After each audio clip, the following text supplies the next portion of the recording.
Bueno, familia, vamos a leer Daniel capítulo 8, versículo 14. Vamos a leer otra vez Daniel 8, versículo 14. Habla el profeta Daniel, dice, hasta 2300 tardes y mañanas, dice, luego el santuario será purificado.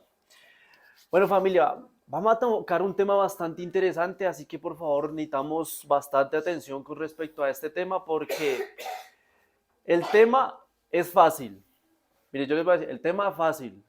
Solo que si usted sale de aquí sin comprender es porque no puso atención. Así que, por favor, hermanos, concentrémonos. Vamos a hablar de qué es lo que significa este versículo que acabamos de leer. Mire que es un versículo que deja mucha intriga. Dice, el santuario será purificado. Dice, hasta 2300 tardes y mañanas. Entonces, primero tenemos que desenglosar, hermanos, qué es el santuario para poder comenzar ahí. Dos, en la Biblia se registran dos santuarios, uno que está en la tierra y otro que está en el cielo. Entonces, vamos a comparar primero una parte de qué clase de santuario estaba viendo Daniel aquí. Mire que si usted lee Daniel capítulo 8, nos vamos a dar de cuenta que Daniel era en una visión. Dice el versículo 1, leamos Daniel 8:1. Dice, en el año tercero del reinado del rey Belsasar, yo Daniel tuve, ¿qué dice? Una visión. Ahí está. Muy bien, hasta ahí. Vamos a dejarlo hasta ahí. Entonces, en medio de esa visión, si se han dado cuenta, el título dice el carnero y el macho cabrío. O sea, como en todas las profecías de la Biblia, el profeta ve algo. En este caso, ve dos animales. Mire que lo interesante de esto es que muchas veces cuando un profeta tiene una visión, el profeta no lo entiende, no sabe lo que está pasando. Hágase de cuenta si Dios le mostrara algo, hermano. Es muy difícil comprender lo que Dios le muestra a uno. Y Daniel no lo entendía. Miremos lo que dice en el versículo 27, Daniel 8:27. Dice, yo Daniel quedé quebrantado y estuve enfermo algunos días.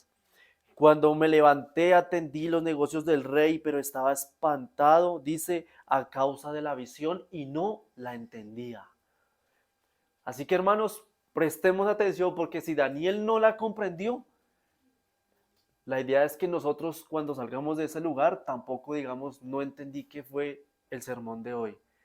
Vamos a ver qué era lo que Daniel veía en la visión de las 2300 tardes y mañanas. Hermanos, vamos a tocar la profecía más larga de la Biblia. Esta es la más larga de la Biblia. ¿Sabe que hay gente que dice, bueno, ¿cómo es que los adventistas, de dónde sacan ese cuento de que Cristo estuvo en el lugar santísimo en 1844? Y dice, ¿sabe cómo los adventistas pueden poner fechas? Y nosotros tomamos este versículo para poder llegar a una conclusión de que realmente fue en 1844. Así que vamos a prestar atención que este tema va a ser de suma importancia para nosotros. Vamos a ver primero de que había otro santuario. Primero, tenemos que preguntarnos qué santuario veía Daniel. Si el santuario terrenal o el celestial. Entonces, en este momento cuando Daniel en el versículo 14 dice que el santuario iba a ser purificado, no podía ser el santuario terrenal. ¿Cuál era el santuario terrenal, hermanos? Era el que Moisés había construido hace años atrás, mucho tiempo atrás, antes que Daniel. Vamos a leer la referencia de la construcción del santuario terrenal. Vamos a leer Éxodo capítulo 25 entonces. Vamos a leer Éxodo el capítulo 25. Éxodo capítulo 25 y vamos a leer el versículo 8. Éxodo capítulo 25, versículo 8. Entonces, ¿tenemos el texto, hermanos? Éxodo 25, 8. Mire cómo dice aquí Dios. Me harán un santuario, dice, y habitaré en medio de ellos. Conforme a todo lo que yo te mostré, dice Dios, así harás el diseño del tabernáculo y el diseño de todos los utensilios. O sea que cuando Dios le iba a dar la orden a Moisés de que así tenía que hacer el santuario, era tal cual como Dios había ordenado el santuario terrenal. usted se puede dar de cuenta que a partir del versículo 10 en adelante, todo el capítulo y todos los capítulos que le siguen habla de la construcción del santuario terrenal. Entonces, el santuario que Moisés construyó por orden de Dios no podía ser el santuario que Daniel vio en visión en el capítulo 8. ¿Cómo se sabe eso? Porque cuando Daniel 8 estaba viendo el santuario, en ese momento ya no existía el santuario que Moisés había construido. ¿Qué le pasó al santuario que le construyó Moisés en este momento? Vamos a Jeremías capítulo 52, creo que vamos a ver, 52, 51. Jeremías, es el último capítulo del libro. Jeremías capítulo 52. Entonces, Jeremías capítulo 52.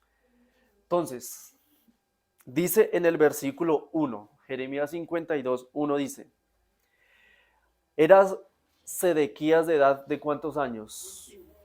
21, era joven, era un rey joven de 21 años. Sí, era un joven de 21 años, dice, cuando comenzó a reinar y reinó 11 años en Jerusalén. Versículo 2, e hizo lo bueno. ¿Dice así? Hizo lo malo ante los ojos de Dios, dice. Conforme a todo lo que hizo Joacín y a causa de la ira de Dios contra Jerusalén y Judá, llegó a echarlos de su presencia. ¿Qué hizo Dios? Se alejó el pueblo de Dios. Mire que en ese momento había un problema en el pueblo de Dios. Y el problema era tan grande en el problema de Dios, note, primordialmente por culpa del rey de Sedequías en ese entonces, que sabe a qué punto tan mal pudo haber llegado el pueblo de Dios. La historia bíblica dice que tanto fue así que Babilonia, en ese tiempo, el enemigo, podemos decir, Babilonia había sacado y destruido todo lo que era perteneciente a Dios, o sea, inclusive el santuario. ¿Dónde dice eso? Sigamos leyendo. Lea el versículo conmigo, hermanos, el 10. Versículo 10, versículo 9. Entonces apresaron al rey y lo llevaron ante Babilonia, al rey de Babilonia, a Ribla. Dice, en tierra de Hamad, donde pronunció sentencia contra él, y dice en el versículo 10, y degolló el rey de Babilonia a los hijos de Sedequías. Terrible. ¿Qué fue lo que hizo el rey de Babilonia? Asesinó a los hijos de Sedequías, o sea, a los hijos del rey de ese entonces. Dice en el versículo 11, a Sedequías, el rey de Babilonia, le sacó los ojos, hermanos, tremendo. Mire que todo tiene una aplicación para hoy en día. ¿Sabe por qué normalmente usted se da de cuenta que en la Biblia muchas veces, por qué profetas, en este caso, bueno, era él, o Sansón? ¿Qué pasó con Sansón? Le quitaron los ojos. Porque sabe que por la vista es donde entra el pecado, por lo que uno ve. Note que a él se le sacaron los ojos y dice, lo ató con grillos y lo hizo llevar a Babilonia, donde lo encarceló hasta el día de su muerte. Dice el versículo 13, damos el versículo 13, él, el rey de ese entonces, el malo, quemó la casa de Jehová, la casa del rey y todas las casas de Jerusalén. Destruyó afuera todo edificio grande. O sea, ¿qué hace entender? De que el santuario también tenía que ser saqueado. El santuario fue destruido. ¿Por quién fue destruido, hermanos? Según lo que estamos, ¿por qué enemigo era? ¿Era quién? Volvámoslo a leer. Tenemos que estar concentrados. Volvámoslo a leer, versículo 11. A Sedequías, el rey de Babilonia, le sacó los ojos. ¿Quién fue? El rey. Babilonia. Fue en el tiempo de Babilonia. El rey de Babilonia de ese entonces. Dice, lo hizo llevar a Babilonia, donde lo encarceló hasta el día de su muerte. Entonces notemos, hermano, notemos. Babilonia tomó preso cautividad al pueblo de Dios en ese entonces. O sea, que le quitó todo, le quitó el santuario, los templos, exactamente todo. Entonces, el santuario terrenal ya no tenía funcionamiento, pero Dios había dado la orden, ¿sí o no? Entonces, llegó el tiempo de Daniel. Entonces, más adelante, el texto que habíamos leído. Entonces, si Daniel ve otro santuario, no podía ser este. porque el terrenal, como estamos viendo, ya quedó destruido, ya Babilonia había retomado todo, tomó todo. Ahora, cuando Daniel 8:14 el profeta dice hasta 2300 tardes y mañanas, luego el santuario será purificado. Tenía que ser otro santuario, tenía que ser el santuario celestial. ¿Sabe qué es lo interesante de esto, mi hermano? Preste bien atención, mire que la misma Biblia enseña de que el santuario que la misma Babilonia destruyó es el mismo santuario que tenía una representación del cielo. Todo lo que se hacía en el santuario terrenal es algo muy similar de lo que se hace en el cielo. ¿Dónde dice eso? Y ya vamos a explicar a fondo qué es lo que hay de ahí detrás de eso. Vamos a Hebreos capítulo 8. Vamos a leer Hebreos, el capítulo 8. Hebreos capítulo 8, hermanos. Y vamos a leer el versículo 1. Hebreos capítulo 8, versículo 1. Entonces, leamos de la siguiente manera. ¿Tenemos el texto? Hebreos 8:1 dice, ahora bien, el punto principal de lo que venimos diciendo es que tenemos tal sumo sacerdote, el cual se sentó a la diestra del trono de la majestad de los cielos. ¿De qué están hablando aquí? De Jesús. Jesús, está hablando de nuestro Señor.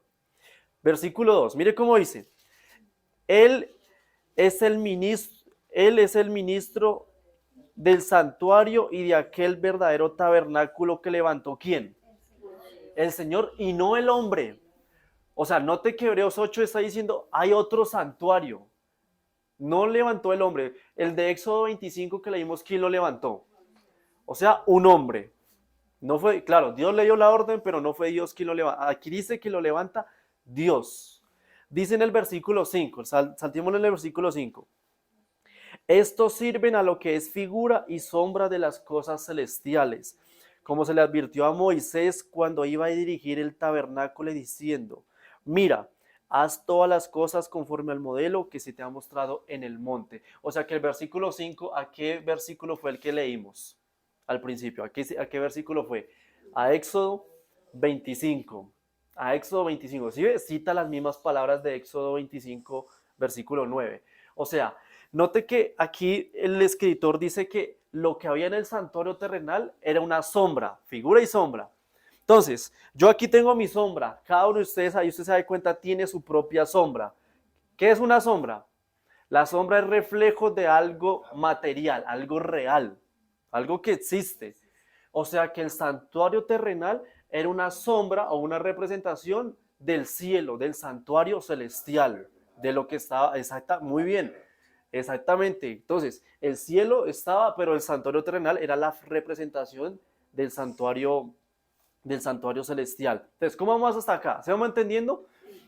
Muy bien. Entonces, prestemos la atención a lo siguiente. Vamos a Daniel 8 otra vez. Vamos a leer otra vez el misterio que estábamos leyendo ahí. Entonces, Daniel, volvemos otra vez al capítulo 8. Y vamos a volver a leer otra vez el versículo 14. Otra vez, porque ese es el estudio. Daniel 8:14 dice, hasta 2300 tardes y mañanas, luego el santuario será purificado. Muy bien. Entonces, ¿de qué santuario está hablando? ¿Terrenal o celestial? Celestial, ¿cierto decir? El del cielo.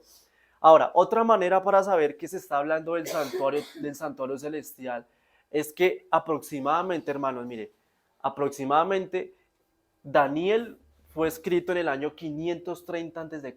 aproximadamente, y en ese tiempo ya el santuario terrenal ya había sido destruido, porque eso fue aproximadamente más o menos 100, 200 años atrás por el rey de Babilonia.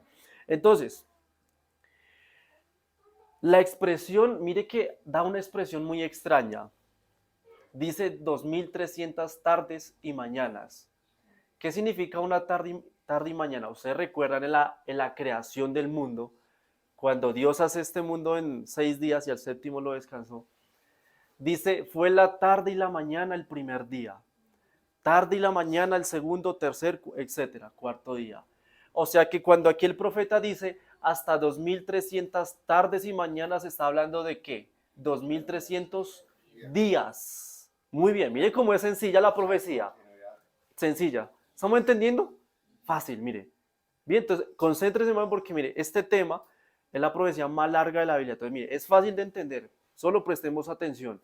2300 días. Ahora, mire que cuando la Biblia habla de profecía, siempre los días se convierten en años. Vamos a leer el versículo bíblico. Vamos al libro de Ezequiel para confirmar eso. Entonces vamos al libro de Ezequiel, el capítulo, vamos a leer el capítulo 4. Ezequiel, capítulo 4. Y vamos a leer el versículo 6. Ezequiel, capítulo 4, versículo 6. Listo, muy bien. Entonces dice el versículo bíblico. Dice, cumplidos estos, te acostarás por segunda vez. Ahora sobre tu lado derecho y llevarás la maldad de la casa de Judá 40 días. ¿Cuántos días? 40. Y dice, punto y coma, día por año te lo he dado. O sea que cuánto tiempo tenía que cargar la maldad el tiempo de Israel en ese tiempo. ¿Cuánto era? 40 años. Note, el día se convierte en años. Un día equivale a un año. Entonces le pregunto, ¿una semana cuántos años son? No, si un día equivale a un año, 7 años. Exacto. Entonces, concéntrese. Un día es un año, según lo que estamos leyendo acá. 2 días, 2 años. Y una semana, pues una semana como son 7 días, pues son 7 años. Son 7 años.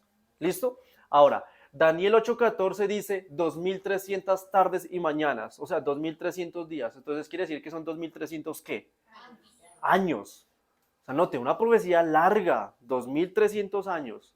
Entonces, volvamos otra vez al libro de Daniel. Volvamos otra vez al libro de Daniel capítulo 8. Daniel capítulo 8. Y otra vez, volvamos a leer el versículo 14. Daniel 8:14. Hasta 2300 tardes y mañanas o años, ya sabemos.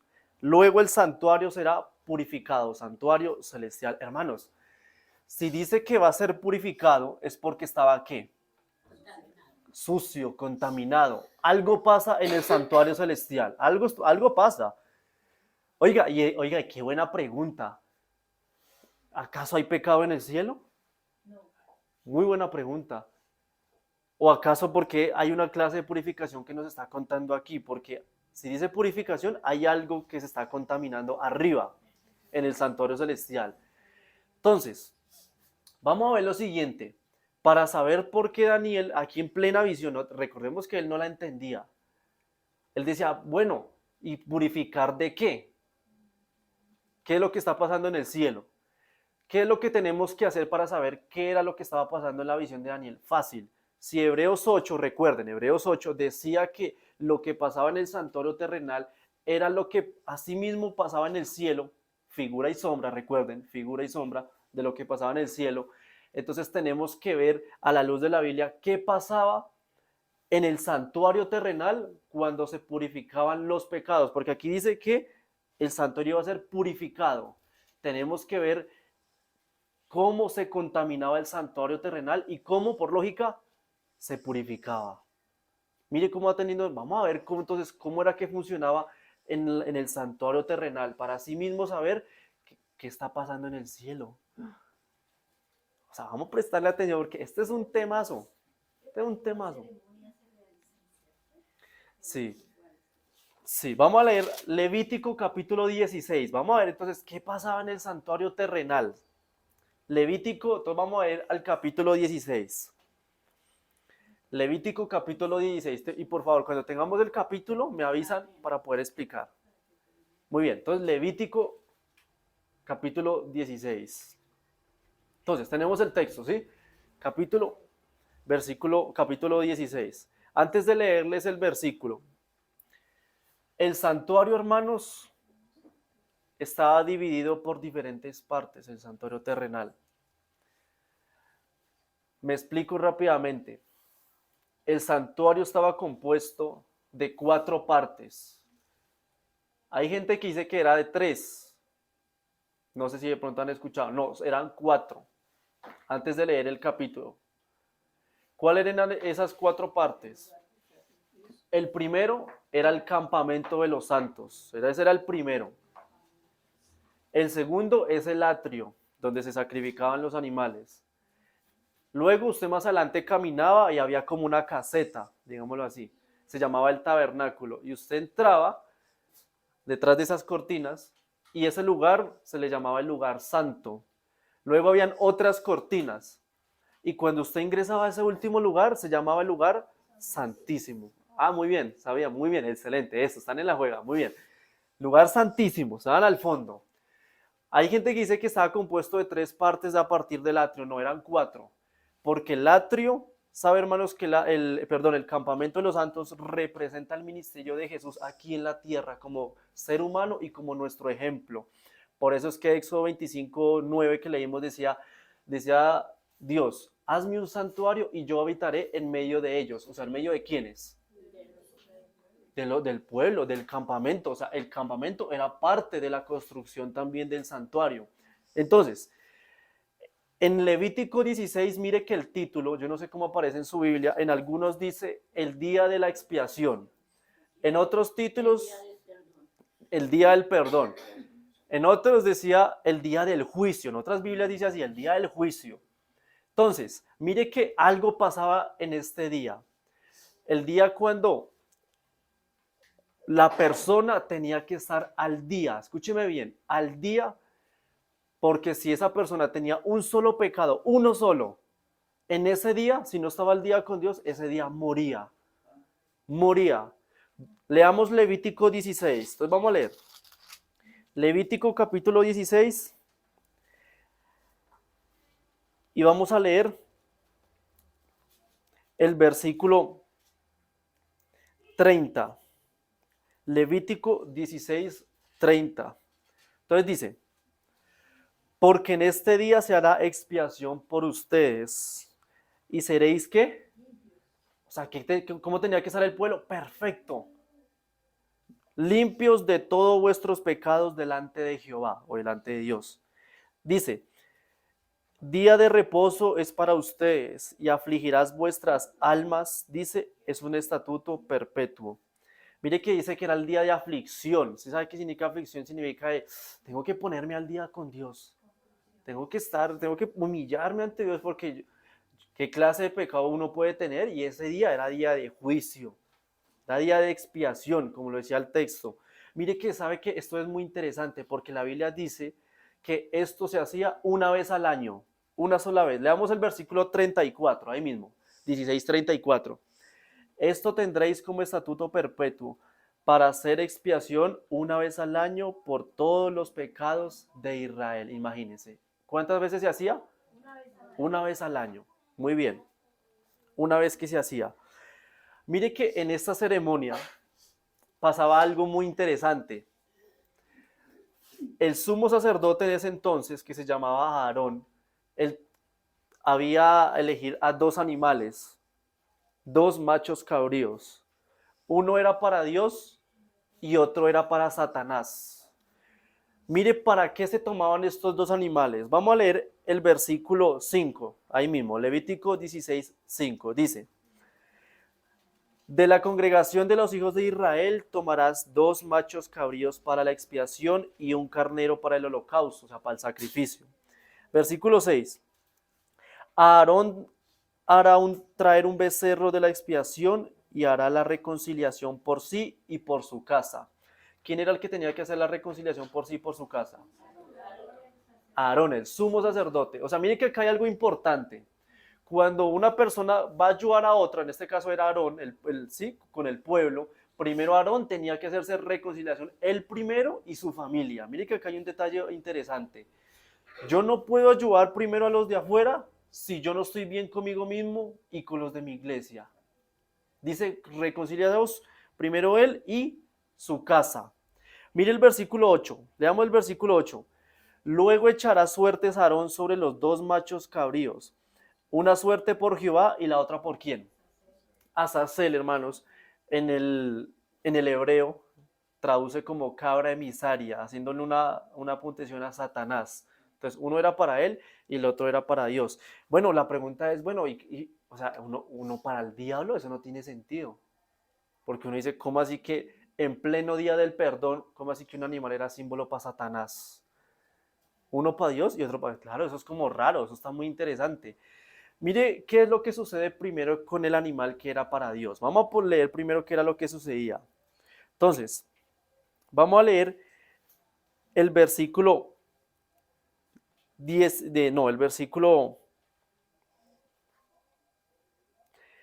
el versículo, no, vamos a leer,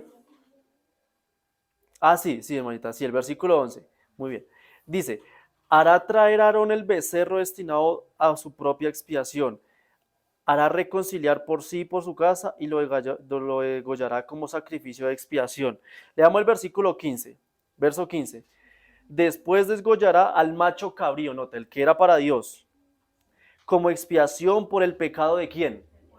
Note, uno cargaba el pecado del pueblo, uno para Dios. O sea, que ese animal tiene que representar a quién. A Cristo, el que carga el pecado, el que hace la expiación por el ser humano. Dice, llevará la sangre detrás del velo adentro y hará con su sangre como hizo con la sangre del becerro. La esparcirá sobre el propiciatorio y delante del propiciatorio. Hermano, el propiciatorio era la tapa del arca del pacto. ¿Recuerda cuando estuvimos estudiando en esta semana el tema del arca del pacto? Cuando Josué, el pueblo, llevaba el arca hacia adelante, el propiciatorio era la tapa del arca. Entonces, notemos que el sumo sacerdote Aarón, el animal que iba a ser sacrificado, esa sangre la llevaba hasta el fondo del lugar y colocar la sangre delante de la tapa del propiciatorio. Mire qué interesante. Mire, muy, muy interesante. Cuando el animal que era para Satanás, mire que había una diferencia con respecto al animal de Dios y al animal que era para él. Al de Dios no se le colocaba las manos al animal, mientras que al de Satanás, porque sí se le colocó las manos en la frente a ese animal. Leamos el versículo 20, Levítico 16:20. Mire cómo dice. Cuando haya acabado de expiar el santuario, el tabernáculo de reunión y el altar hará traer al macho cabrío vivo. ¿Cuál era el vivo? El de Satanás, claro, porque el de Dios ya estaba muerto, ya había sido sacrificado, entonces era el de Satanás. Versículo 21. Pondrá Aarón sus dos manos sobre la cabeza del macho cabrío vivo y confesará sobre él todas las iniquidades de los hijos de Israel. Mire que aquí pasa algo raro. El sumo sacerdote ya sacrificó el de Dios, pero ¿cómo así que el de Satanás? A él sí se le pone y se le confiesa a través de los pecados. O sea, le pasan los pecados. ¿Por qué? Mire que acá hay algo raro. ¿Dónde le puso las manos? En la cabeza. No fue en las patas, en el estómago. ¿Por qué en la cabeza? Entonces, ya puedes separar del libro de Daniel, ahí mientras tanto, ahí pueden estar en Levítico. Vamos a ver por qué en la cabeza. Vamos a leer sin separar Levítico, Romanos capítulo 7. Vamos a leer Romanos el capítulo 7. Ahí sí separar el libro de Levítico. Romanos capítulo 7 y vamos a leer el versículo 25. Romanos capítulo 7, versículo 25. Entonces, tenemos el texto, hermanos, Romanos 7, versículo 25. Muy bien. Entonces, mire cómo dice Pablo acá. Así que yo mismo con la mente sirvo a la ley de Dios. ¿Con qué lo sirve? O sea, que la mente es símbolo de qué? De conciencia. Yo soy decido si servir o no a Dios. Mire, sencillo, ¿cierto? Con la mente sirvo a la ley de Dios. Entonces, ¿por qué era que el sumo sacerdote le ponía, volviendo a Levítico 16, por qué le ponía las manos de la cabeza al macho cabrío Azazel? Porque era símbolo de que como así el ser humano peca con la mente, mis pecados pasaban al de él y a los del pueblo, no a los de Satanás. ¿Pero por qué a él? Es la pregunta. Porque se supone que quería hacer para Jesús. Interesante pregunta. ¿Por qué será? Leamos el versículo ahí mismo en el 21. Volvámoslo a leer. Pondrá Aarón sus dos manos sobre la cabeza del macho cabrío vivo y confesará sobre él todas las maldades de los hijos de Israel, todas sus rebeliones, dice, y todos sus pecados. Así los pondrá sobre la cabeza del macho cabrío y lo enviará. ¿A dónde lo envía? Al desierto. Note, hermano, présteme atención aquí. ¿Recuerdan cuando Jesús fue tentado en el desierto? ¿Quién se le apareció? O sea, Satanás está relacionado con el desierto. Note que aquí algo pasa. ¿Recuerdan cuando Jesús le dijo a los discípulos, ustedes van a tener potestad de pisar serpientes y escorpiones? ¿De dónde vienen esos animales también? Del desierto. O sea, eso no era casualidad también. Ahora, la pregunta, ¿el desierto es un lugar vacío o lleno de personas? Vacío. Mire que, hermanos, ¿qué significa esto? Vamos a leer sin separar Levítico y vamos a leer Apocalipsis, sin separar ahí Levítico. Vamos a ver Apocalipsis, el capítulo 20.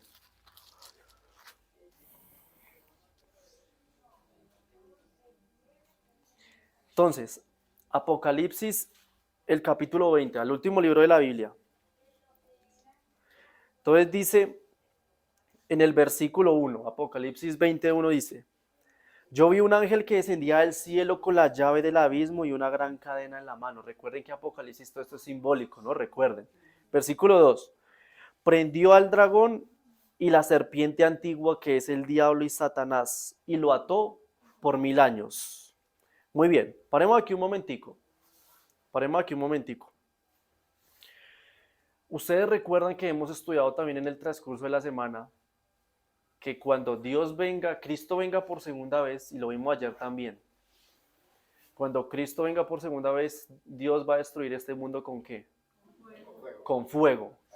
¿Cuántas personas van a quedar aquí en este mundo? Ni una, ni una. Estoy hablando de sí, personas, nadie. ¿La iglesia dónde va a estar? En el cielo. Recuerda Mateo 24 y enviará a sus ángeles. Va la iglesia para el cielo. ¿Y qué pasará entonces con los que se perdieron? Muertos. Claro, porque solamente se llevará a los suyos. O sea que Satanás, cuando llegue este momento, estará solo o acompañado. Solo, solo como el desierto. Note, como el desierto, o sea, lo mismo que se le hacía a Azazel. O sea que cuando el sumo sacerdote lleva, este animal era destinado para el desierto, era símbolo de Satanás que iba a estar atado en el futuro solo por ¿cuántos tiempos? Según Apocalipsis 20. 1000 años. Satanás va a estar en un futuro solo 1000 años. Mire, yo sabe que a veces yo me pongo a pensar el castigo tan duro que va a ser para este querubín que se rebeló contra Dios. Porque mire que ahorita Satanás, la Biblia lo dice, a él le gusta es destruir, causar aflicción en el ser humano. ¿Qué pasa cuando una persona adicta a algo se le quita el vicio? ¿Cómo reacciona la persona? Agresiva, desesperante, ansiedad. Satanás va a sentir mucha ansiedad cuando no tenga nadie a quien engañar. Desesperación porque esa es su costumbre, engañar y destruir al ser humano, hermano. Tremendo. Por eso es que Azazel, en Levítico 16, se dejaba vivo. No se mataba, ¿sí ve? Se tenía que enviar al desierto. Era representación de Satanás para eso. Mire, volvamos a Levítico 16. Mire qué detalle tan interesante. Volvamos a Levítico 16. Y esas son las cadenas, ¿no? Solo que simboliza que está atado con cadenas. Sí, Levítico 16. Ahí en el versículo 22. Dice, aquel macho cabrío llevará sobre sí todas sus iniquidades a tierra inhabitada, o sea, al desierto. Y dejará ir al macho cabrío, dice, por el desierto. Ahora, pregunta, ¿por qué Satanás, buena pregunta, ¿por qué Satanás va a cargar el pecado si se supone que es Cristo el que los carga? Así como a Aarón le pasó los pecados a Azazel. ¿Por qué? Porque antes de que este macho cabrío, o sea, el de Satanás, fuera al desierto, el macho cabrío que era de Dios, el que era para él, esta sangre perdonó todos los pecados de los hijos de Israel desde entonces. Los perdonó y los purificó, o sea, los eliminó del todo. Haciendo que, hermano, que esos pecados alguien los tenía que pagar. ¿Y quién tenía que hacerlo entonces? Satanás era el que tenía que pagar. Leamos primero la parte donde dice que se tenía la purificación. Vamos a leer 16 y vamos a leer el versículo 16. Dice, así purificará el santuario a causa de las impurezas de los hijos de Israel, de sus rebeliones y de todos sus pecados. De la misma manera hará también con el tabernáculo desde la reunión que está entre ellos en medio de sus impurezas. Como dice, purificado, todo purificado. Qué hermoso. O sea, que en ese día usted salía limpio. Si usted estaba al día con Dios, limpio. O sea, como si no hubiera tenido ni un solo pecado en la vida. O sea, qué bonito. Pero ¿qué pasaba con la persona que le faltó uno? Lo ocultó. Era como Acán. ¿Recuerda la historia? No, lo ocultó.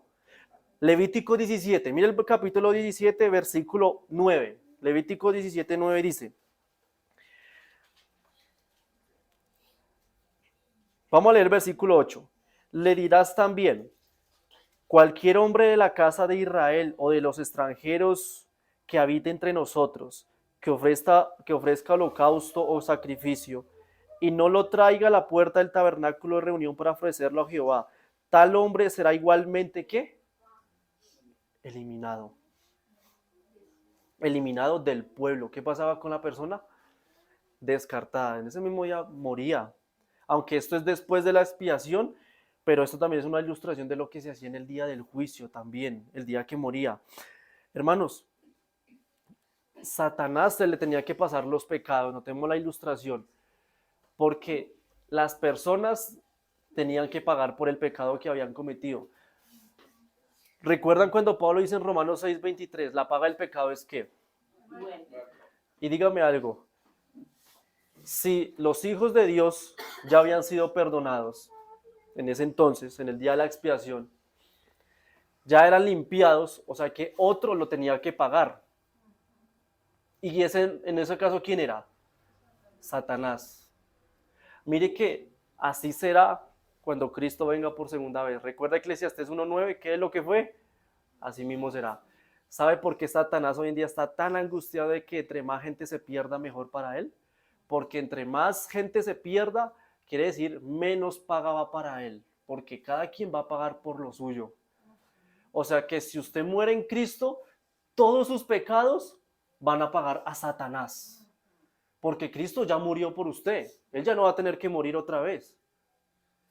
Por eso es que Satanás está desesperado, entre más salvos, todos esos pecados de esas personas lo va a pagar Satanás, porque la paga el pecado es la muerte. Mire cómo va teniendo sentido, hermanos. ¿Estamos de acuerdo? O sea, antes de leer Daniel capítulo 8, el sumo sacerdote y el pueblo tenía que estar al día con Dios. Hermanos, hubo un día en la historia donde sabe que en este momento Jesús está haciendo exactamente lo mismo como pasó en Levítico 16. Pasó exactamente de ser un sumo sacerdote. Vamos a leerlo, vamos a leer Hebreos capítulo 8, nuevamente, vamos a leer Hebreos capítulo 8. Entonces, Hebreos capítulo 8. Dice nuevamente el versículo 1. Entonces le damos el versículo 1. Ahora bien, el punto principal de lo que vinimos diciendo es que tenemos tal sumo sacerdote. ¿Qué es Jesús? Sumo sacerdote. O sea, yo le hago la pregunta, hermanos. ¿Jesús puede estar haciendo juicio? Así como lo hizo en Levítico 16. Mire cómo va teniendo sentido. Ahora, prestemos atención a lo siguiente. La pregunta es, cuando Daniel vio la profecía de que el santuario tenía que ser purificado, o sea, lo que pasaba en Levítico 16, la pregunta es, ¿dónde comenzó esa profecía y cuándo terminó? ¿Cuándo terminó? Las 2300 tardes y mañanas. Cuénteme. No, no. Entonces vamos a ver cuándo inicia la profecía de las 2300 tardes y mañanas y cuándo acabó. ¿Listo? Vamos a ver eso. Entonces vamos a Daniel otra vez. Vamos al libro de Daniel capítulo 8. Vamos a volver ahí otra vez. Entonces, Daniel 8, y recuerden que Daniel no sabía. Versículo 27. Leamos otra vez el versículo 27. Yo, Daniel, quedé quebrantado y estuve enfermo algunos días. Cuando me levanté, atendí los negocios del rey, pero estaba espantado a causa de la visión. ¿Y qué? No la entendía. Mire, hermanos, antes de pasar al otro punto, voy a hacer un paréntesis. ¿Sabe que una persona se enferma por estar pensando tanto? Mire que aquí lo dice, se enfermó Daniel, ¿por qué? Claro, atender los asuntos del rey y no porque no entendía la visión y nos enfermamos. O sea, ¿por dónde vienen las enfermedades? Por la mente.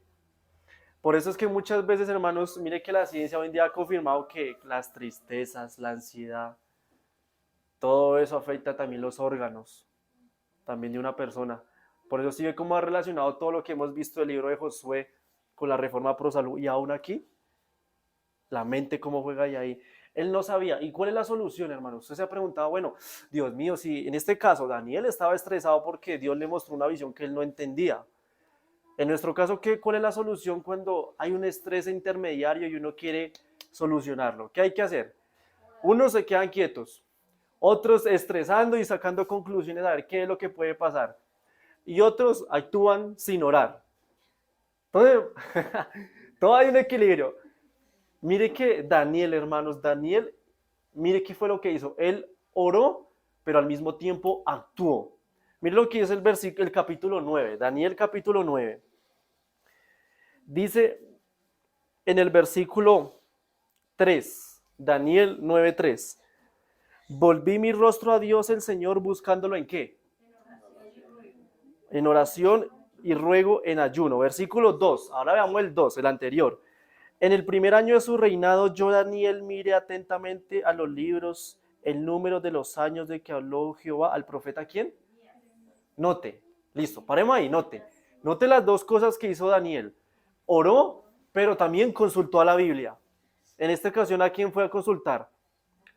Al profeta Jeremías. O sea, claro, Daniel, ¿qué se propuso? A trabajar, o sea, ¿qué es lo que está? Tengo que saber qué es lo que pasa. Hizo las dos cosas. Entonces, aprendimos eso. Cuando hay situaciones de estrés, tengo que actuar y tengo que orar. Tengo que hacer las dos cosas. Muy bien. En todo el capítulo 9, hermano, no lo vamos a leer. Usted se va a dar de cuenta que ahí en el título dice la oración. ¿Cierto? La oración de Daniel por su pueblo. Casi todo el capítulo de Daniel 9 es pura oración que hizo Daniel. O sea, otro ejemplo para también darnos a hoy en día. De tanto orar, hermano, sabe que Dios le dijo, ¿sabe qué? Este muchacho necesita la respuesta. Que él era un muchacho. Él no entiende. Vamos a explicarle qué significa la profecía, hermanos. ¿No lo entendió? Vamos a ver qué es lo que significa. Así como Daniel, no entiendo. Vamos a ver cuándo comienza y cuándo termina la profecía. Pues vamos a leer Daniel 9 y vamos a leer el versículo 21. Daniel 9, 21. Mire cómo dice. Aún estaba yo hablando en la oración cuando el varón Gabriel, a quien yo había visto en la visión al principio, volando con presteza vino a mí como a la hora del sacrificio de la tarde. Me hizo entender y habló conmigo diciendo, Daniel, ahora he salido para darte sabiduría y entendimiento. Versículo 23. Al principio de tus ruegos fue dada la orden y yo he venido para enseñártela porque tú eres muy amado.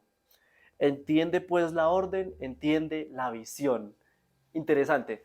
Hermano, aquí vamos a necesitar matemáticas, así que si ustedes pueden, saquen sus celulares porque aquí sabe que la Biblia va a hablar de matemáticas. Mire que en el versículo 24 dice, 70 semanas están determinadas. No, la Biblia habla de todo, matemáticas también, 70. Listo, hasta ahí. Hasta ahí. Présteme atención, hermano. Muy bien. Daniel, ¿cuántos años vio en el cielo? En Daniel 8:14. ¿Cuántos años eran? 2000, 2300.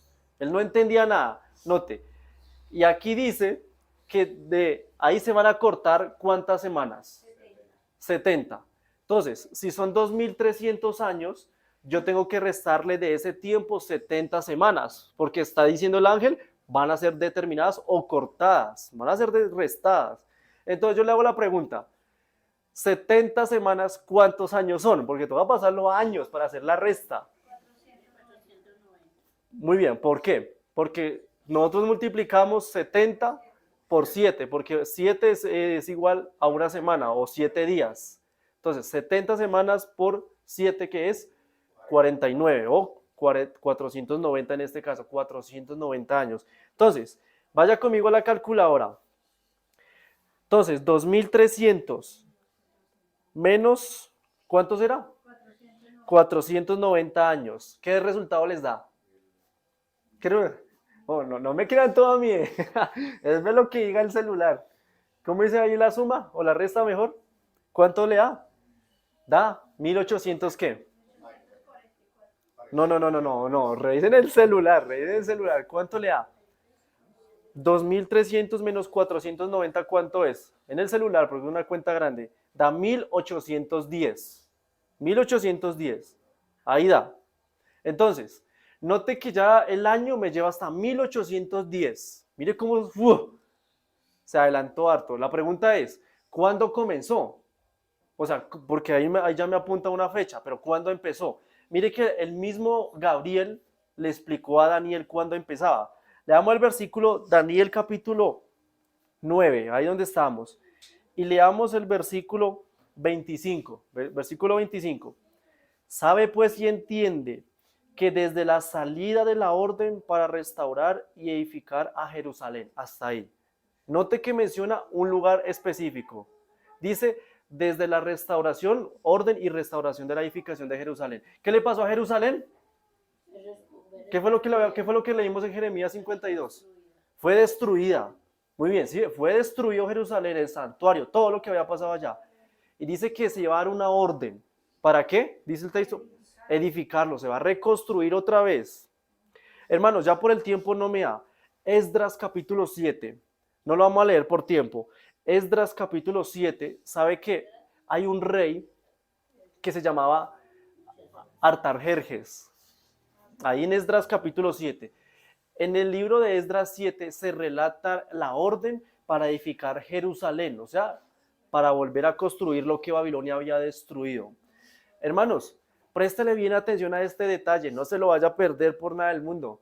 Olvídese de la olla de frijoles que dejó cocinando en la casa, póngale cuidado acá.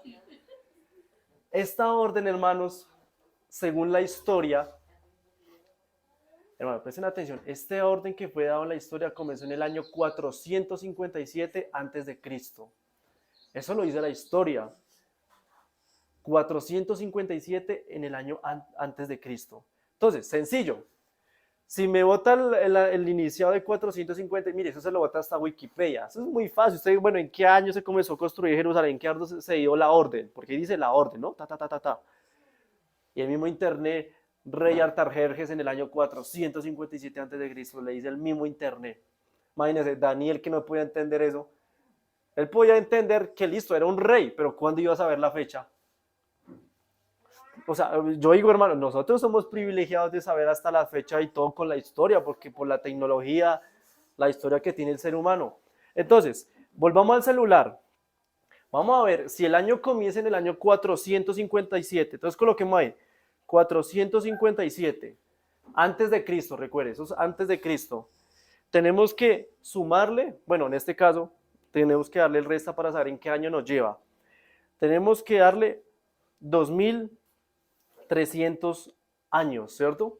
Entonces, 457 menos 2300, o para sumarle a la época, ¿en qué año me lleva? ¿1800 qué? 43, muy bien, ahí lo están haciendo. 43, 1843. Mire cómo va teniendo sentido. ¿Sí ve? Inicia la profecía en el 457. Y ahora, si contamos 2300 años después del 457, nos lleva al año de 1843 después de Cristo, ¿no? O sea, ya nos lleva después, porque estamos en el año 457 antes, claro, ¿cómo nos va a ir hacia atrás, no? Es hacia adelante, 1843. Hermanos, cuando uno cuenta los días, porque por tiempo tampoco no me alcanza a explicar esto, cuando uno cuenta los días que falta, porque nuestro calendario, recuerden que no es el mismo al calendario judío. Nuestro calendario tiene 12 meses, pero entonces en algunos meses tiene 28, 29, 31. Ahí se descuadra la cuenta. En el calendario judío, todos los meses tienen 30 días. Cuando uno comienza a sumarle esos días que hacía de falta, llegamos al año de 1844. Ahí por tiempo pues no me alcanza, pero llega a 1844. Hermanos, mire, no hay que tener una mente de Salomón para poder saber esto. ¿Sí ven? Ni siquiera hemos leído todo el capítulo y ya podemos saber en dónde empezó. ¿Desde dónde? Desde la orden para edificar a Jerusalén. Y vuelvo y les digo, miren internet, Artajerjes en el año 450, o sea, si ahí inicia la profecía y le sumo 2300 años, entonces me lleva al año de 1843, menos mal los días que también les hace falta ahí, al año de 1844 también. Hermanos, prestemos atención acá, 1844. Si la profecía me lleva a 1844, entonces, ¿qué pasó en esa fecha? Vamos a Daniel 8:14 otra vez. Volvamos a Daniel 8:14. Hasta 2300 tardes y mañanas, luego el santuario será purificado. Muy bien. ¿Quién era, ¿quién era el que purificaba los pecados en el santuario terrenal? El sacerdote. El sumo sacerdote, porque el sacerdote y el sumo son diferentes. El sumo sacerdote. ¿Dónde lo vimos? Levítico 16. Lo vimos. Fue el sumo de Aarón, sumo sacerdote. Él era el que hacía la expiación. Entonces, si Daniel dice que el santuario iba a ser purificado, o sea, que tenía que haber alguien en el cielo a hacer el proceso para purificar pecados o limpiarlos. ¿Y quién es, según Hebreos 8? Jesús. Tiene que ser él. O sea que a partir de 1844, ¿qué pasó? Cristo fue un sumo sacerdote. ¿Sí va teniendo sentido? Fue Cristo como sumo sacerdote. O sea, a partir de 1844 se empezó a hacer el papel de Cristo no solamente como intercesor, porque él es, recuerden, nuestro abogado, pero también comenzó como que, como juez. Así como pasaba en Levítico 16, el día del juicio.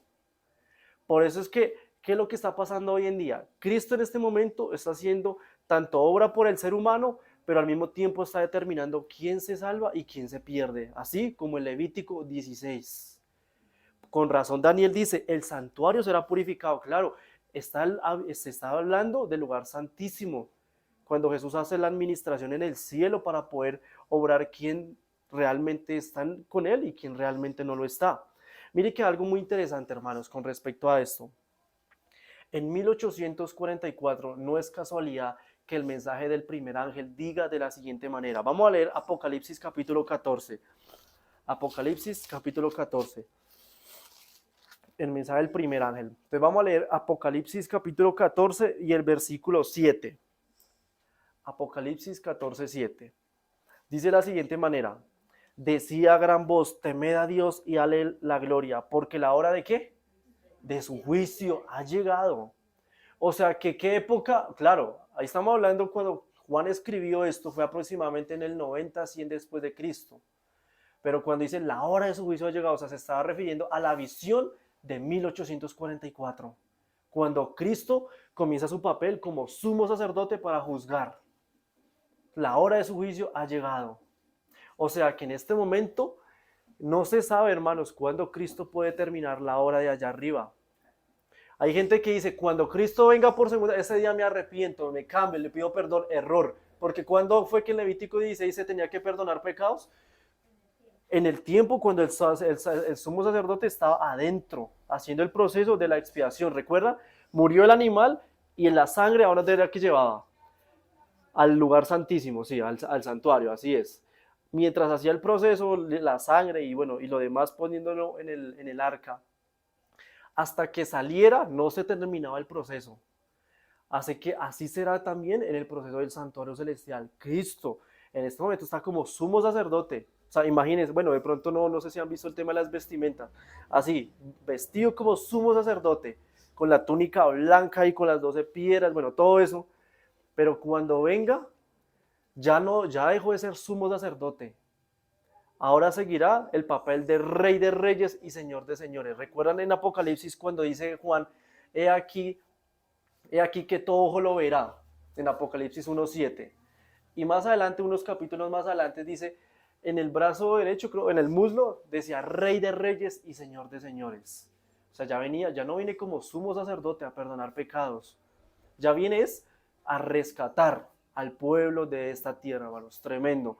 Y recuerden, así como Azazel quedó solo en el desierto, asimismo Satanás quedará acá solo, de la misma manera, solo. porque a él también tiene que hacerle un proceso de juicio también. Yo le hago la pregunta, ¿cómo vamos hasta acá? ¿Vamos entendiendo el tema de la expiación? Ahora, miremos una relación tan importante que nos lleva aquí, hermanos. ¿Por qué dice Daniel 8:14 que el santuario tenía que ser purificado? Porque vamos a ver, hermanos, que en este momento todos los pecados que usted y yo cometemos, eso no queda en el aire.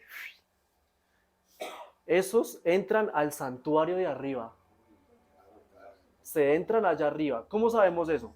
Vamos a ver que en el santuario terrenal los pecados tenían que tener unos registros, eran registrados. Vamos a Levítico capítulo 4 ahora, vamos a Levítico el capítulo 4. Entonces ahí.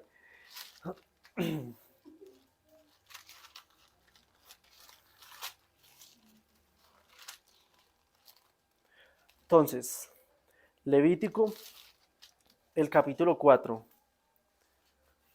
Y vamos a leer el versículo 1. Levítico 4:1 dice, habló Jehová a Moisés y le dijo, hablad, hablad a los hijos de Israel y diles, cuando alguna persona peque involuntariamente, en algunas traducciones dice si alguna persona yerra significa pecar, dice involuntariamente contra alguno de los mandamientos de Dios sobre cosas que no se han de hacer, versículo 4, llevarás el becerro a la puerta del tabernáculo de reunión delante de Dios. Pondrá su mano, dice, sobre la cabeza del becerro y lo degollará delante de Jehová. Versículo 5. Después el sacerdote ungido tomará la sangre del becerro y lo traerá al tabernáculo de reunión. Mojará el sacerdote su dedo en la sangre y regocijará con aquella sangre ¿cuántas veces? 7 veces delante de Jehová frente al velo del santuario. Mire que acá hay algo interesante. Cuando una persona peca, dice ahí, ¿cierto? Pecaba. ¿Qué era lo que tenía que hacer? Tener un animal y sacrificarlo. Pero notemos que en este día, o sea, como un día cualquiera, note que ahí, esto no es el día de la expiación, esto es otro título, esto era un día cualquiera. La persona sí le ponía las manos en la cabeza del animal. ¿Por qué? Porque era símbolo de que mi pecado lo va a cargar Cristo. ¿Sí ve cómo es diferente? Lo va a cargar Él. Pero con el día de la expiación, ya no era Cristo porque Él ya había perdonado y purificado, ya era Satanás. Aquí sí era Jesús. O sea que hoy en día, ¿cómo funciona? Cuando usted peca, tiene dos opciones. O usted lleva ese pecado a Jesús y como Jesús ya murió por usted, usted no va a pagar para morir en un futuro. La muerte eterna, lógicamente, ¿no? La muerte eterna. O no vaya a Jesús. ¿Y qué pasa si no voy a Jesús? Yo voy a pagar por mi pecado. ¿Sí ve? Por eso Satanás no quiere que uno se salve. Porque él sabe que Jesús ya murió por uno. Si uno va a llevar sus pecados a él, listo, él lo perdona. Él lo perdona. Y si vuelvo a pecar, tengo que ir otra vez a Jesús.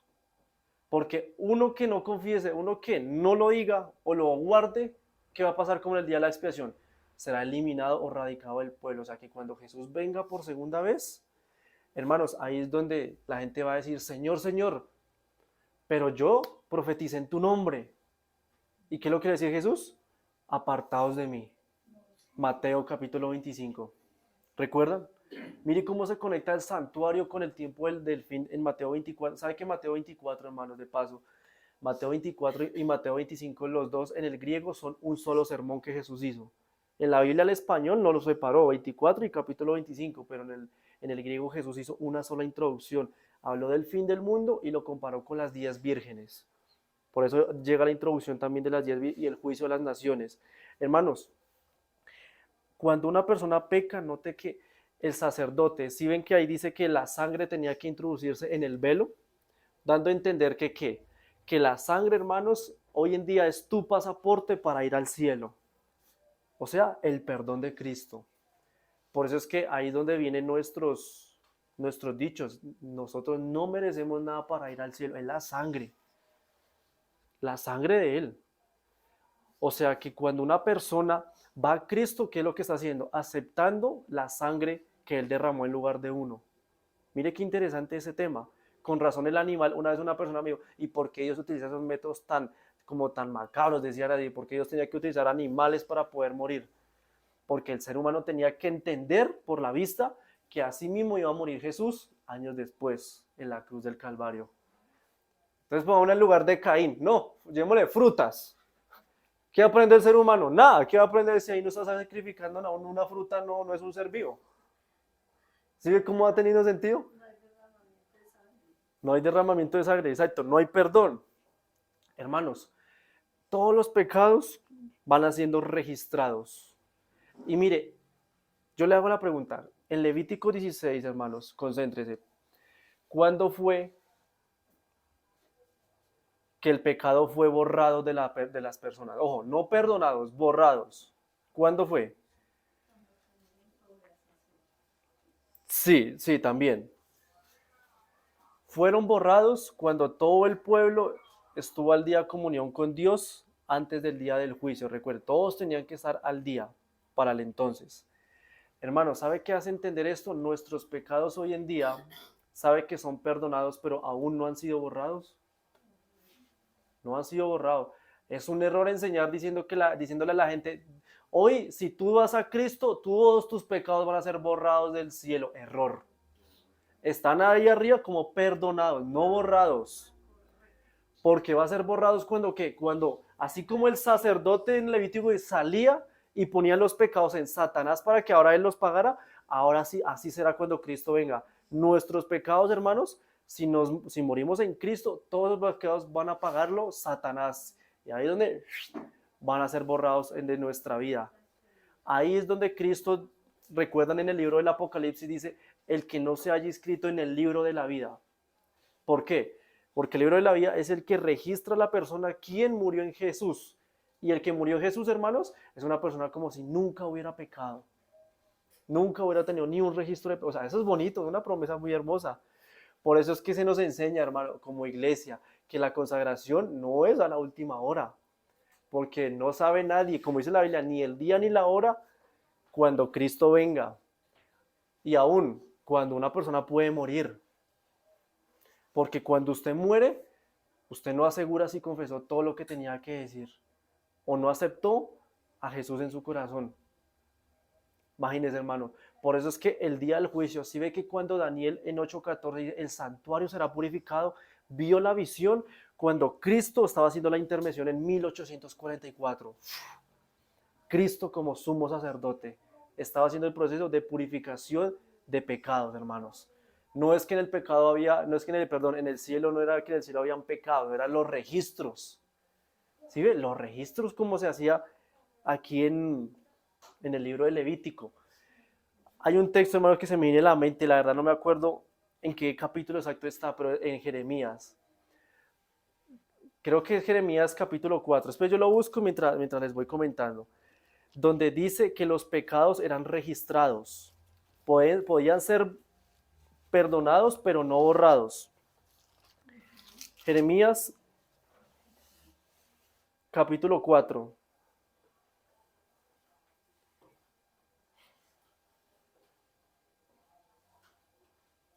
No, no era el 4.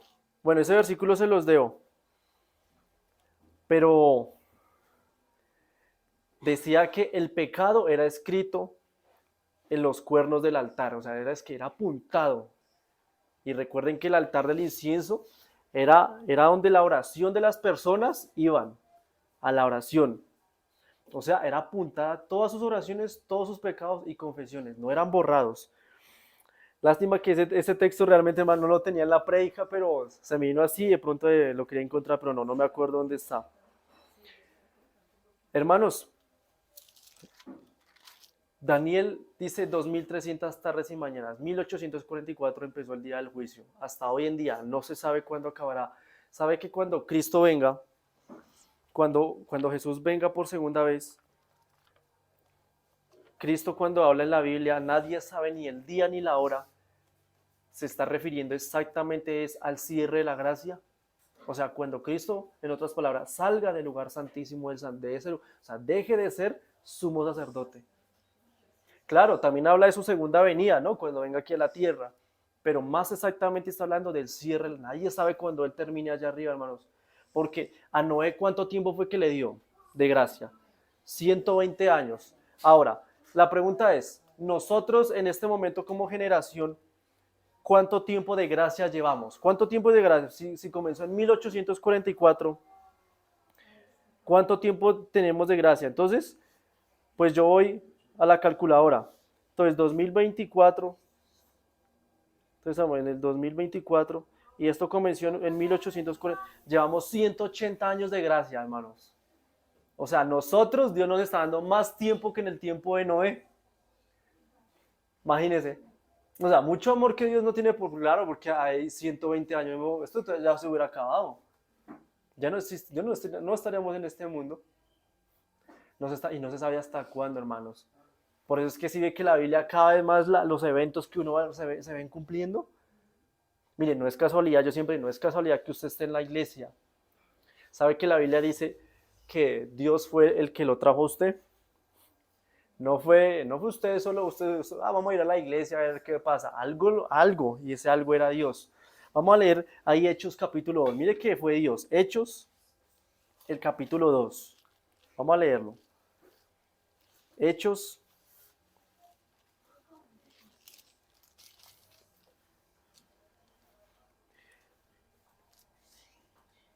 Hechos, el capítulo 2. ¿Bien?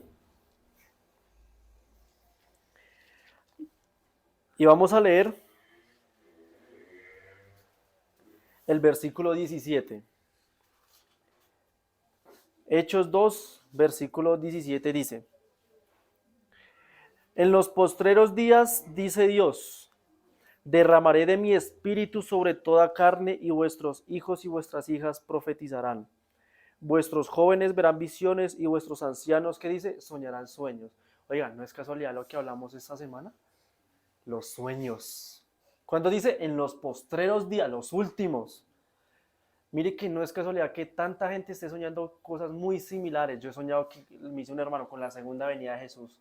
Otros me dicen, no, yo soñé que el mundo se estaba acabando. Dice en los postreros, o sea, cuando dice la Biblia, los postreros días se está hablando de qué tiempo, de 1844 en adelante.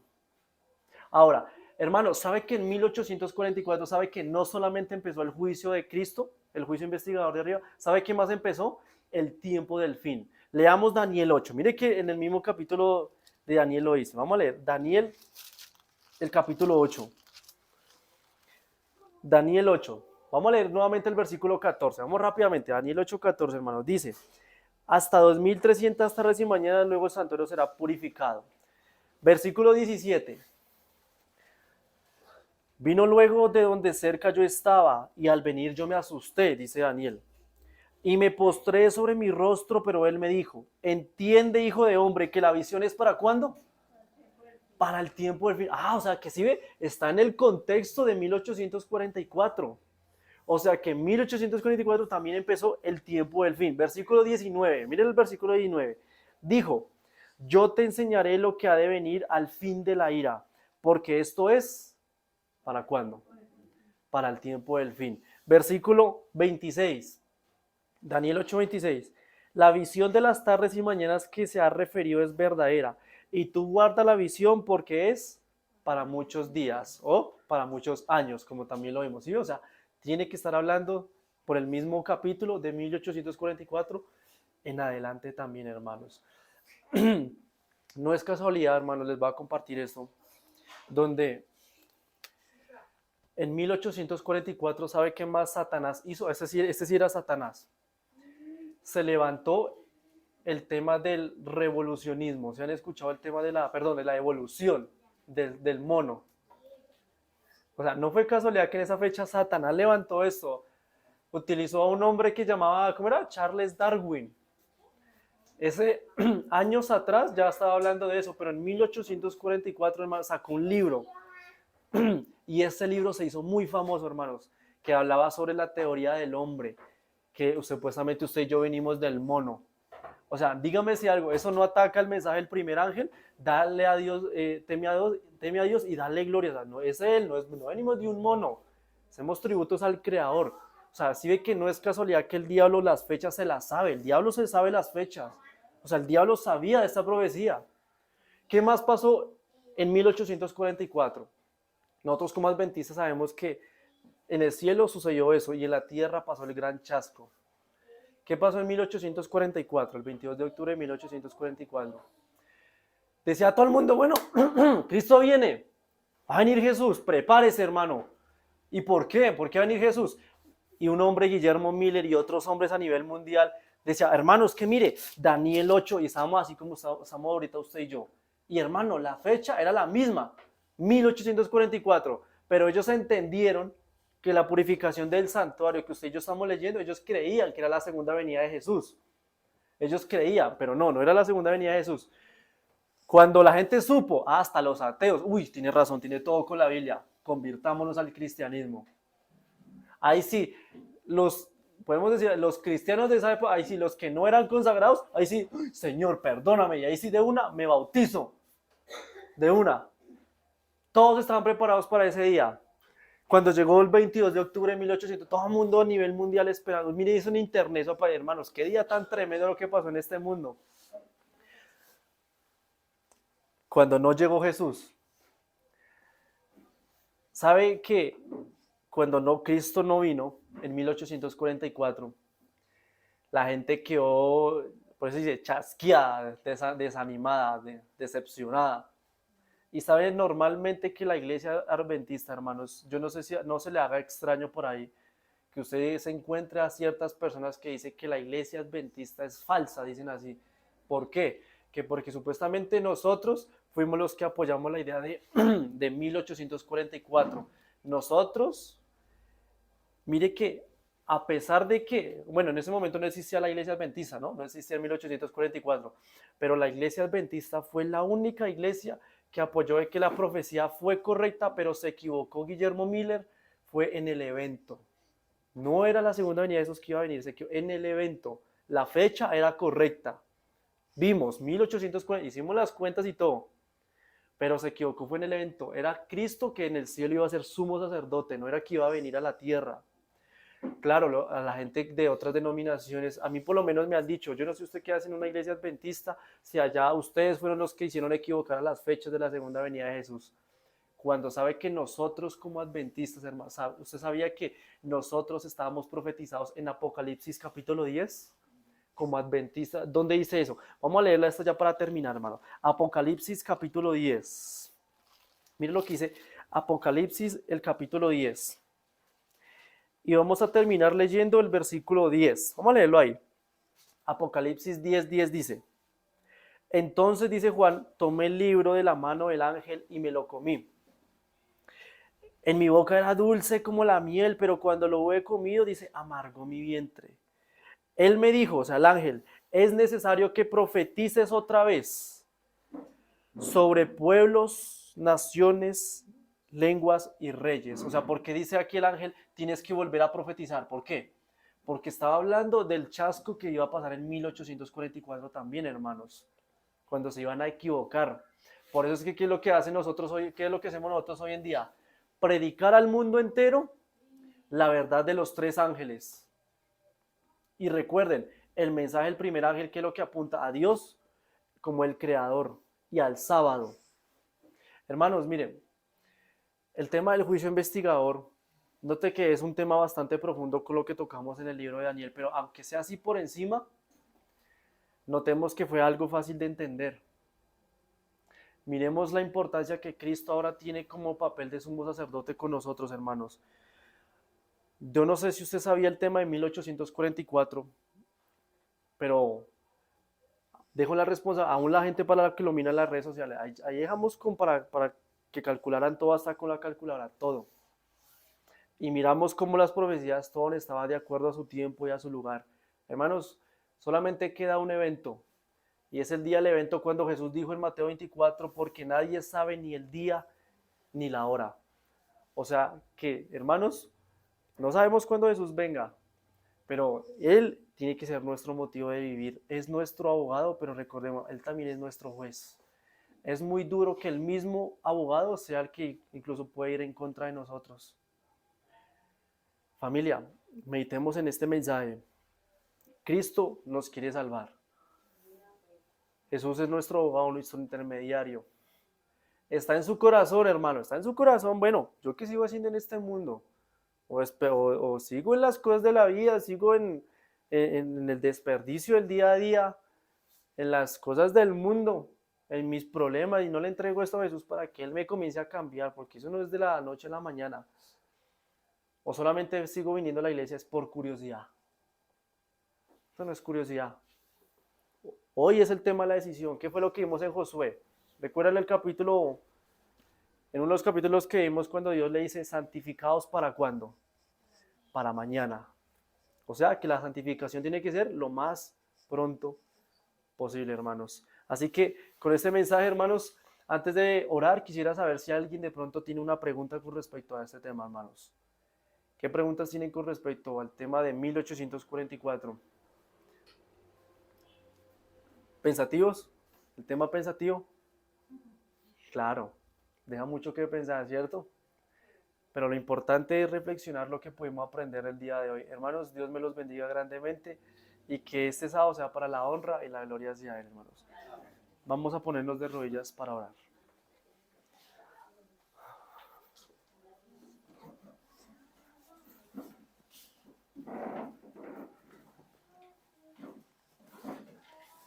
Oremos.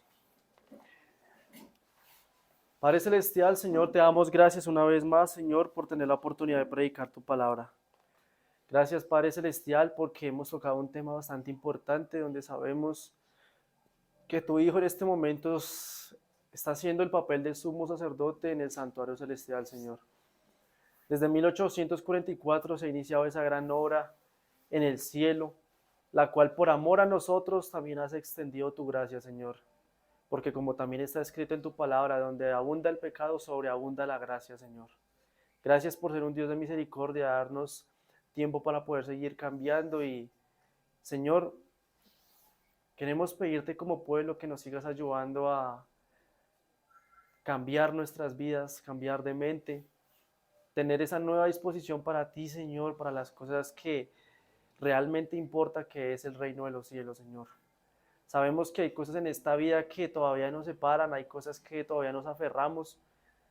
Sin embargo, Señor, aléjanos de todo lo que realmente te desagrada. Hay cosas que tenemos que hacer durante el día a día, Padre Celestial, entre semanas. Sin embargo, no nos dejes. Ten misericordia de nosotros y ayúdanos a tener esa renovación y ese arrepentimiento que viene el Espíritu Santo, Señor. Por eso te pido por tu pueblo, para que los bendigas y los guíes conforme a tu palabra. Finalizando mi oración, Padre Celestial, y que por favor puedas escuchar las oraciones de mis hermanos y la mía allá en el santuario celestial, Padre. Escucha nuestra oración y que sea elevada con la justicia de nuestro Señor Jesucristo. Amén y amén. Amén, hermanos. Amén. Listo, mis hermanos. Dios los bendiga. Hermanos, qué pena. A mí se me olvidó mencionar algo aquí del Espíritu de Profecía. Qué pena. Siéntense ahí un momentico y ya cantamos el himno. Aquí yo tengo un libro. Eventos de los últimos días. Se me olvidó reiterar un pasaje del Espíritu de Profecía. Dice ella en la página 50.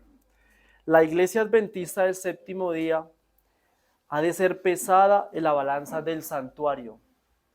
En la balanza del santuario, dice. Será juzgada conforme a las ventajas que haya recibido.